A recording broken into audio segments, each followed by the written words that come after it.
186ویں رات۔ شہرزاد نے کہا، جب اسلان کو قندیل کی حقیقت معلوم ہو گئی اور اپنی ماں سے اسے اپنے باپ کے بارے میں پتہ چل گیا، اور جب اس نے احمد دلف سے کہا کہ میرے باپ کے قاتل سے بدلہ لے، اور اس نے پوچھا کہ وہ کون ہے، تو جب احمد دلف نے اسلان سے پوچھا کہ اس کے باپ کا قاتل کون ہے، تو اسلان بولا، احمد کماکم، جو پہرے داروں کا چودھری ہے۔ اب احمد دلف نے پوچھا کہ تجھ سے یہ کس نے کہا کہ وہ تیرے باپ کا قاتل ہے؟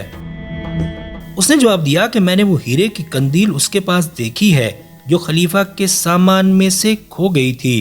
میں نے اس سے کہا کہ وہ قندیل مجھے دے دے، لیکن اس نے انکار کیا اور کہا کہ اس کی بدولت کئی جانیں گئی ہیں۔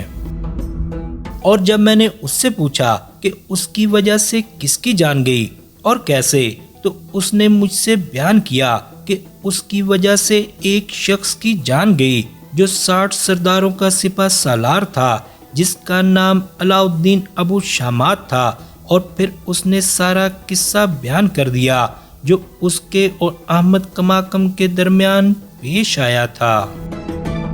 احمد دلف تھوڑی دیر سوچ میں پڑ گیا اور پھر اس سے کہنے لگا کہ اے بیٹا، اب تو گھر جا، اور جب تو دیکھے کہ والی بغداد امیر خالد جنگی لباس پہن کر تیار ہو رہا ہے، تو بھی اس سے کہیو کہ مجھے بھی ایک لباس دے دے، اور وہ پہن کر تو بھی اس کے ساتھ نکل کر خلیفہ کے پاس حاضر ہونا۔ پھر جب تو اس کے ساتھ مل کر کوئی بہادری کا کرتب دکھائے اور تجھ سے خلیفہ خوش ہو جائے، اور جب خلیفہ تجھ سے کہے کہ اسلان مانگ کیا مانگتا ہے، تو کہیو کہ میں چاہتا ہوں کہ تو میرے باپ کا بدلہ اس کے قاتل سے لے۔ اور جب وہ کہے کہ تیرا باپ تو زندہ ہے اور وہ والی امیر خالد ہے، تو عرض کیجیو، نہیں، میرا باپ علاء الدین ابو شامات ہے، اور والی امیر خالد کا حق محض اتنا ہے کہ اس نے میری پرورش اور تربیت کی ہے۔ اس کے بعد تو خلیفہ کو وہ تمام باتیں سنا دیجیو جو تیرے اور احمد کماکم کے درمیان پیش آئیں، اور کہیو کہ اے امیر المومنین، تو اس کی تلاشی کا حکم دے تاکہ میں قندیل کو اس کی جیب سے نکال کر تیرے حوالے کر دوں۔ جب اسلان نے احمد دلف کی باتیں سنی تو اس نے کہا کہ بصر و چشم۔ اگلی صبح وہ صبح سویرے ہی جاگ گیا اور انتظار کرنے لگا کہ کب امیر خالد دربار جانے کی تیاری کرتا ہے۔ تھوڑی دیر بعد جب امیر خالد اپنے کمرے سے باہر آیا اور دربار جانے کی تیاری کرنے لگا، تو اس نے کہا کہ میں چاہتا ہوں کہ تم مجھے بھی جنگی وردی پہنا کر اپنے ساتھ خلیفہ کے حضور میں لے چل، اور امیر خالد اسے وردی پہنا کر دربار لے گیا۔ اس دن بغداد میں ایک کھیل کھیلا جانا تھا جس میں لوگ گھوڑوں پر سوار ہو کر گیند کو بلے سے ایک طرف پھینکتے تھے اور ان کے مخالف بلے سے گیند کو دوسری طرف پھینکتے تھے۔ اب خلیفہ لشکر کے ساتھ محل سے باہر نکلا، خیمے اور شامیانے لگائے گئے، لشکر صف بستہ کھڑا ہوا اور لوگ گیند اور بلہ لے کر نکلے۔ اب ایک سوار گیند کو بلے سے مارتا اور دوسرا مخالف سوار اسے اپنے بلے سے واپس لوٹا دیتا۔ اس کھیل میں ایک جاسوس تھا جس سے خلیفہ کے قتل کرنے کی سازش کی گئی تھی۔ اب اس نے گیند لے کر بلے سے اس طرح ماری کہ وہ ٹھیک خلیفہ کے چہرے کی طرف اڑتی چلی گئی۔ اسلان خلیفہ کے بالکل نزدیک ہی کھڑا تھا۔ وہ فوراً اس جاسوس کا ارادہ بھانپ گیا اور اس نے گیند کو فوراً خلیفہ کی طرف سے روک لیا اور پھینکنے والے کی طرف اس زور سے ماری کہ وہ اس کے دونوں کندھوں کے بیچ میں پڑی اور وہ زمین پر گر پڑا۔ خلیفہ نے کہا کہ اے اسلان، واہ، ماشاء اللہ، خدا تجھے برکت دے۔ اب خلیفہ نے اس شخص کو طلب کیا جس نے گیند ماری تھی۔ جب وہ حاضر ہوا تو خلیفہ نے پوچھا کہ تجھے اس کام کے لیے کس نے آمادہ کیا تھا؟ اس نے کہا کہ میں تیرا دشمن ہوں اور تیرے مارنے کی فکر میں تھا۔ خلیفہ نے پوچھا کہ اس کا کیا سبب ہے اور کیا تم مسلمان نہیں؟ اس نے کہا نہیں، میں مسلمان نہیں ہوں۔ خلیفہ نے اس کے قتل کا حکم دے دیا اور اسلان سے کہا کہ مانگ، تو کیا مانگتا ہے؟ اس نے عرض کیا کہ میں یہ مانگتا ہوں کہ تو میرے باپ کے قتل کا بدلہ اس کے قاتل سے لے۔ خلیفہ نے کہا کہ تیرا باپ تو زندہ ہے اور وہ میرے سامنے کھڑا ہوا ہے۔ اسلان نے پوچھا کہ اے امیر المومنین، تو کسے میرا باپ سمجھتا ہے؟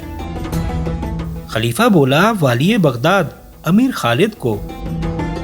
لڑکے نے کہا کہ ہاں، اسے میری تربیت کی بنا پر میرا باپ کہہ سکتے ہیں، لیکن میرا اصلی باپ تو علاء الدین ابو شامات تھا۔ خلیفہ نے کہا کہ پھر تو تیرا باپ ایک خائن تھا۔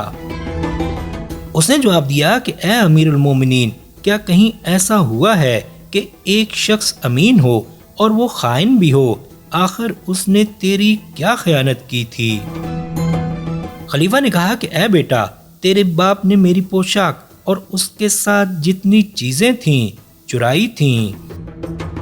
لڑکے نے کہا کہ یہ ناممکن ہے اے امیر المومنین کہ میرے باپ نے خیانت کی ہو، لیکن اے میرے آقا، جب تیری پوشاک چوری کی گئی اور پھر مل گئی تو کیا اس میں ایک قندیل نہ تھی؟ کیا وہ بھی مل گئی؟ خلیفہ بولا، نہیں، وہ تو نہیں ملی۔ لڑکے نے کہا کہ میں نے اسے احمد کماکم، جو پہرے داروں کا چودھری ہے، کے پاس دیکھی ہے۔ ایک بار میں نے اس سے وہ قندیل مانگی تھی، اس نے نہیں دی اور مجھ سے کہا کہ اس کی بدولت کئی جانیں جا چکی ہیں، اور اس نے مجھ سے امیر خالد کے بیٹے جنتلم بزازہ کی بیماری کا حال بیان کیا کہ وہ کنیز یاسمین پر عاشق تھا، اور یہ کہ اس نے کس طرح قید سے چھٹکارا پایا اور اس نے کس طرح پوشاک اور قندیل چرائی۔ اے امیر المومنین، اب میں تجھ سے التجا کرتا ہوں کہ میرے باپ کے قتل کا بدلہ اس کے قاتل سے لے۔ اب خلیفہ نے احمد کماکم کی گرفتاری کا حکم دے دیا اور لوگ اسے پکڑ لائے۔ خلیفہ نے کہا کہ سردار احمد دلف کہاں ہے؟ جب وہ حاضر ہوا تو خلیفہ نے اس کو حکم دیا کہ احمد کماکم کی تلاشی لے۔ اس نے جب اس کی جیب میں ہاتھ ڈالا تو اس میں سے وہ ہیرے کی قندیل نکل آئی اور اس نے اسے خلیفہ کے سپرد کر دیا۔ اب خلیفہ نے اسے اپنے پاس بلایا اور کہا کہ اے خائن، ادھر آ اور بتا کہ تجھے یہ قندیل کہاں سے ملی؟ وہ کہنے لگا کہ اے امیر المومنین، میں نے یہ خریدی ہے۔ خلیفہ نے کہا کہ کہاں سے خریدی ہے اور کس کے پاس ایسی قندیل ہو سکتی ہے کہ وہ اسے بیچے؟ اور پھر خلیفہ نے جلاد کو اشارہ کیا اور اس نے اسے مارنا شروع کر دیا، جس پر وہ چلا اٹھا اور اس نے اقرار کر لیا کہ اس نے ہی پوشاک، قندیل اور دوسری چیزیں چرائی تھیں۔ خلیفہ نے کہا کہ اے خائن، تو نے ایسا کام کیوں کیا جس سے معتمد اور امین علاء الدین ابو شامات کی جان گئی؟ اس کے بعد خلیفہ نے حکم دیا کہ اسے اور والی دونوں کو گرفتار کر لیا جائے۔ والی نے عرض کیا کہ اے امیر المومنین، میں مظلوم ہوں اور مجھے اس واقعے کا بالکل بھی علم نہیں۔ اب شہرزاد کو ثبوتی دکھائی دی اور اس نے یہ کہانی بند کر دی۔